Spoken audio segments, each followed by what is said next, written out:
interesting area na possible na SR flip area, but I don't know how strong is this, ha. Hindi ko po masasabi kung matibay yan or bibiyakin din. We'll see in the coming days. But definitely, there's a high chance, for me, there's a high chance that this will rally to 100.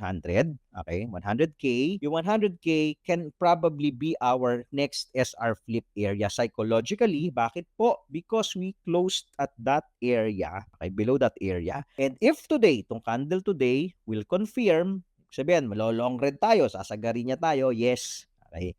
The last time that we closed below that 100K area was May 2025. May 2025 pa. So ngayon po, ito, malinis kasi yung highway na to eh. Kaya yan, mabilis lang siyang tutuluan. Ngayon, babalik ka dito, may konting trades tayo. Kaya sabi ko nga sa inyo, I don't know how strong is this support. But definitely, may bounce po yan. So yung mga bounce, going to look at our flags. Okay, flags, or if you have TIPI, si TIPI kasi sa 4-hour, syempre, di naman tayo mag-short pagka 1 hour eh, di ba? The 4-hour time frame, if you're going to notice, red cloud tayo since October 16. October 16, red cloud. The last signal ni Tipay na may entry tayo, okay, red cloud, no? So we want to look for red dot and red candle.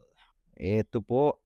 This was yesterday. Oh, just today, 7 o'clock. No? Red cloud, red dot, red candle in overpowering previous green, bam, tulo. Tulo. Okay, usually po, pagka ganito, even kasi nandito, tas red cloud siya, we just don't go long blindly. We just follow the trend. Yun yung kagandahan kay Tipay, trend following kasi siya. Diba? So, makikita mo dito sa 4-hour time frame, if long or short ka, you're using leverage, makikita, ang gamit kasi natin sa pag nagle-leverage sa suggestion natin, 4-hour time frame. 4-hour time frame, since October 16 pa short ang hinahanap mo.